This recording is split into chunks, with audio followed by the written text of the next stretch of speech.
Assalamualaikum warahmatullahi wabarakatuh. Waalaikumsalam warahmatullahi wabarakatuh. Alhamdulillahirabbil alamin. Asyhadu an la ilaha illallah wa asyhadu anna Muhammadan abduhu wa rasuluh.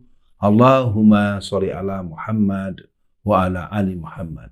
Dibacain berita akan segera lewat dan siap disaksikan oleh pemirsa.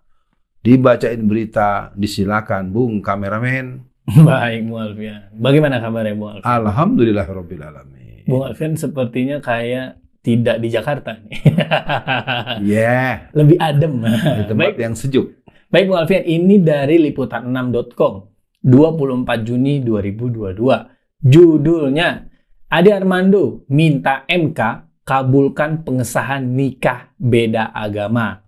Ketua Pergerakan Indonesia untuk Semua, PIS, Ade Armando mendorong Mahkamah Konstitusi mengabulkan permohonan judicial review terhadap sejumlah pasal dalam Undang-Undang Perkawinan, sehingga memberi ruang bagi pernikahan beda agama. Perubahan itu dinilai diperlukan agar tidak ada lagi warga yang terpaksa mengubah agamanya demi bisa menikah dengan kekasihnya. Wah, gimana nih Bung Alfian? Respon awalnya. Bismillahirrahmanirrahim. Saya akan menjawab dulu dengan yang sederhana. Dalam Islam itu ada rukun iman, ada 6. Yeah. Satu saja dianggap tidak terpenuhi, maka batal imannya. Yep. Rukun Islam ada 5. Satu saja katakanlah dia tidak mau baca syahadat, katakanlah.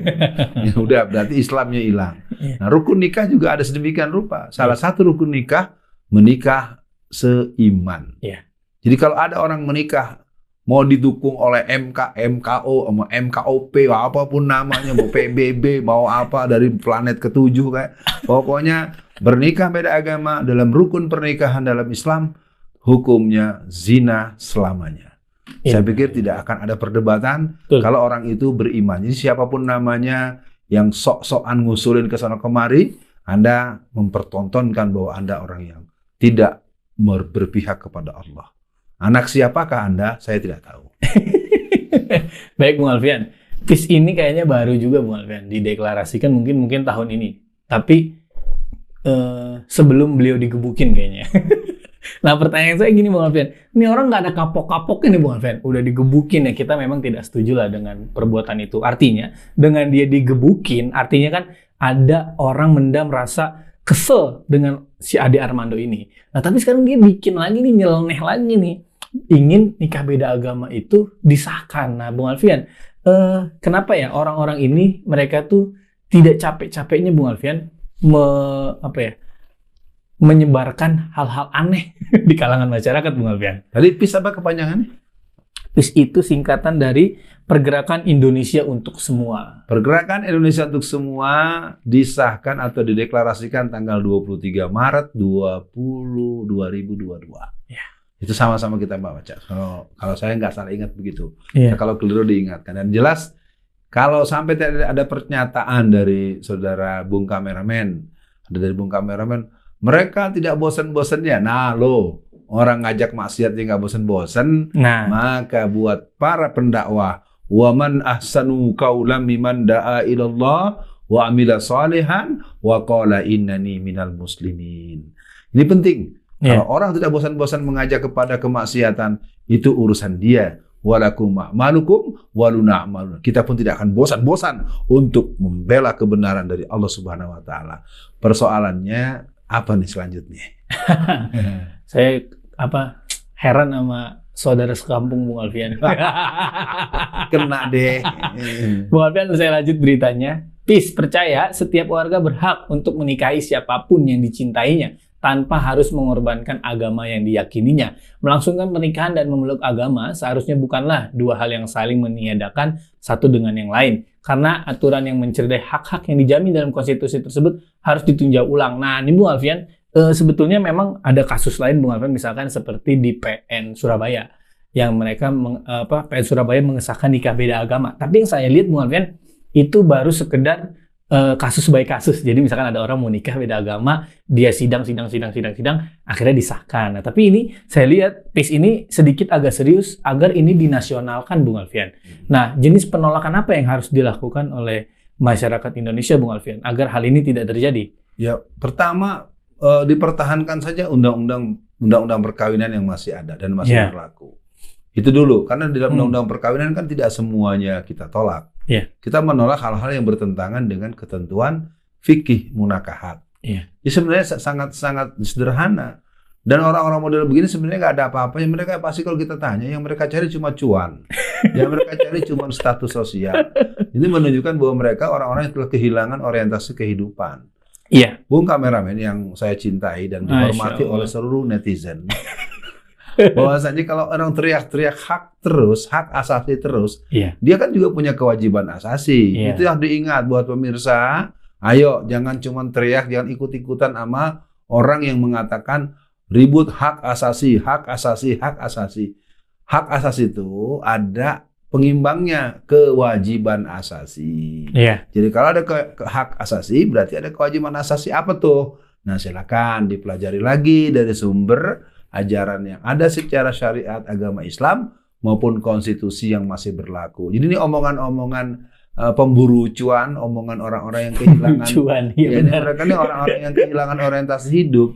Jujur aja ya buat teman-teman yang sedang menggunakan dana moderasi yang sesungguhnya dengan angka 3,2 triliun yang sudah disahkan beberapa bulan yang lalu, sebenarnya Anda mempertontonkan kepada kami, Anda orang yang kehilangan orientasi hidup dan Anda diduga kuat tidak bahagia dunia akhirat. Karena Anda telah menentang Allah dan Rasul-Nya, berarti Anda sudah masuk pada kuadran negatif-negatif. Silakan Anda maknai sendiri, negatif-negatif menurut manusia, negatif-negatif menurut Allah dan Rasul-Nya, berarti Anda ada di mana, silahkan Anda tafsirkan. Nah, Bung Alfian, kalau melihat fenomena ini Bung Alfian, sebagai orang yang lama atau dosen ya Bung Alfian di dunia pendidikan, sebetulnya apa Bung Alfian celahnya orang tuh akhirnya memutuskan bisa suka dengan yang beda agama gitu Bung Alfian? Apakah karena buat gaya-gayaan, keren-kerenan, kadang-kadang kan biar viral juga tuh Bung Alfian, waktu itu ada juga staf sus yang nikah beda agama, akhirnya dia disorot kan, mungkin itu biar masuk TV aja pernikahannya. Tapi kembali lagi, Bung Alfian kan background-nya pendidikan. Apa Bung Alfian kira-kira celah yang akhirnya membuat mereka tidak mempermasalahkan nikah beda agama Bung Alfian? Iya. Saya bisa langsung jawab, itu adalah kondisi split personality gitu. Dalam kehidupan manusia itu punya pilihan dalam jalan hidup. Maka dari itu kita juga sama memaklumi bagaimana Rasulullah sendiri tidak sampai kepada posisi memaksa, mematok, menekan, mengancam atau mengharus-haruskan orang-orang dekat dia menjadi seorang muslim. Artinya prerogatif iman, hidayah Allah itu tidak bisa dipaksakan kepada siapapun. Nah, berangkat dari pertanyaan tadi, ada orang menikah beda agama, itu dipastikan bahwa dia telah mempunyai satu bangunan konstruksi kepribadian atau personality yang tidak kokoh. Ada kecenderungan dia untuk mencintai sesuatu yang bertentangan dengan Sang Maha Pencinta, Sang yang patut dicinta, itu bertentangan. Al-Quran menyebutkan dalam surat Al-Baqarah ayat 165, allazina amanu asyaddu hubban lillah. Orang-orang yang beriman amat sangat cintanya kepada Allah. Jadi kalau orang tidak amat sangat cintanya kepada Allah, berarti patut diduga dia tidak beriman.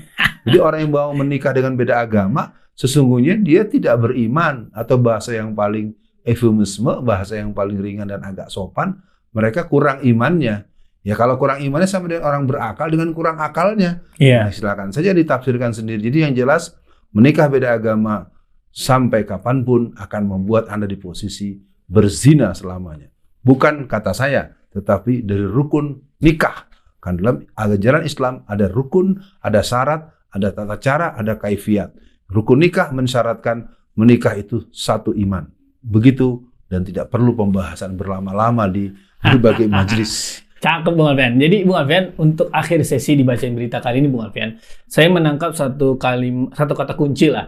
Orang yang menikah beda agama artinya konstruksi keimanannya lemah. Nah Bung Alfian, fenomena peace, saya melihat mereka adalah segerombolan orang yang memanfaatkan kelemahan iman seseorang untuk mereka tambahin lemah.